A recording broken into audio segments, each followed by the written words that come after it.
I love you Shakib Khan. ঢাকায় cinema Eid কেন্দ্রিক হওয়ায় 2 ঈদে সিনেমা মুক্তি নিয়ে প্রতিযোগিতা লেগে থাকে প্রযোজনা প্রতিষ্ঠানগুলোর। সেই ধারাবাহিকতায় এবারের ঈদুল আজহায় মুক্তি পেয়েছে তুফান, ময়ূরাক্ষী, রিভেঞ্জ, ডার্ক ওয়ার্ল্ড ও আগন্তুক সহ সর্বমোট 5টি সিনেমা।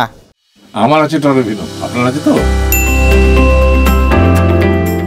শাকিব খান ওরা বলে না শাকিব খান তো ক্রিঞ্জ, আমি আসবো না।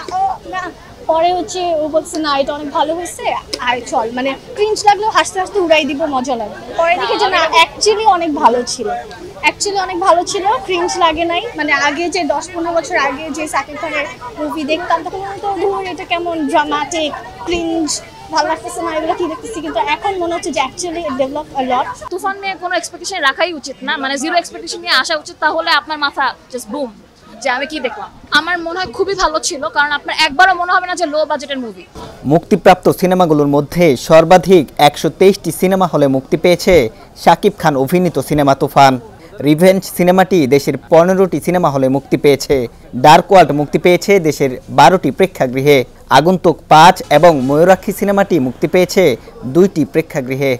রায়হান রাফি পরিচালিত সিনেমাটি প্রথম থেকেই আলোচনার শীর্ষে রয়েছে, যার প্রধান কারণ শাকিব খান। তুফান সিনেমায় শাকিবের প্রথম লুক প্রকাশের পরই ভক্তরা নড়ে চড়ে বসেছিলেন। তুফানের টিকিট না পেয়ে মধুমিতা হলে ভাঙচুরও করা হয়েছে।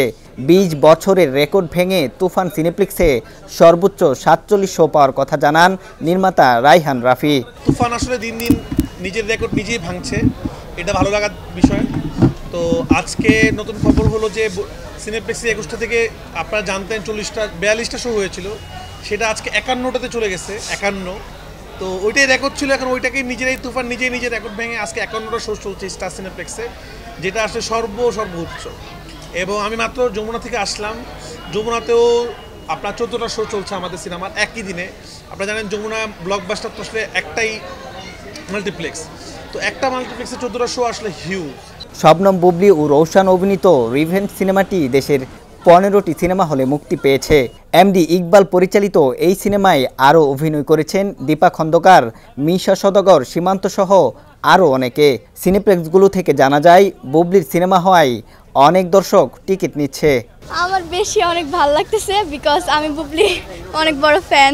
বুবলির হচ্ছে এর আগে মুভি দেখা হয়নি, তো এবার ফার্স্ট দেখতে আসছি। আশা করি যে খুব ভালো হবে, প্রত্যাশা অনেক বেশি রিভেঞ্জ নিয়ে। রাশিদ পলাশ পরিচালিত ঈদে মুক্তি পাওয়া আরেকটি ছবি ময়ূরাক্ষী। এই সিনেমায় অভিনয় করেছেন চিত্রনায়িকা ইয়ামিন হক ববি ও সুদীপ বিশ্বাস দীপ। সিনেমাটি 2টি প্রেক্ষাগৃহে মুক্তি পেয়েছে।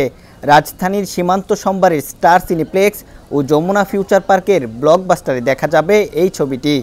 পূজা চেরি অভিনীত আগন্তুক সিনেমাটি মোট 5টি হলে মুক্তি পেয়েছে। সুমন ধর পরিচালিত সিনেমাটি শুধু মাল্টিপ্লেক্সেই দেখা যাবে। পূজা চেরি ও শ্যামল মাওলা ছাড়াও সিনেমাটিতে আরও অভিনয় করেছেন মিলি বাসার, মাসুম বাসার, হিন্দুল রায়, শিখা খান মৌ, আনোয়ার শাহী, শাহেদ আলী সুজন। সিনেমাটির digital partner tiger media. Shakib খানের মুভি তো সবাই দেখে, এখন যারা নতুন আসে তাদেরকে তো একটু সুযোগ দেওয়া উচিত। তো তাদের মুভিটাও একটু দেখলাম।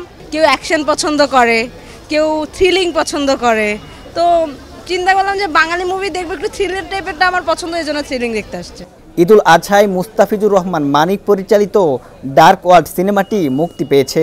দেশের 12টি প্রেক্ষাগৃহে মুক্তি পেয়েছে ক্রাইম থ্রিলার ঘরানার এই সিনেমাটির বিভিন্ন চরিত্রে অভিনয় করেছেন মুন্না খান, কলকাতার কৌশানী মুখার্জি, দীপা খন্দকার, মিশা সওদাগর সহ অনেকেই।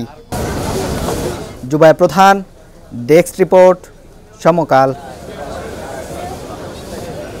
টরবিনোর পরিশোধিত পানি বুয়েট পরীক্ষিত, যা জাপানের নাম্বার 1 ব্র্যান্ড। 40টি দেশের 30 কোটিরও বেশি মানুষের আস্থার প্রতীক। পানির ডাক্তার টরবিনো।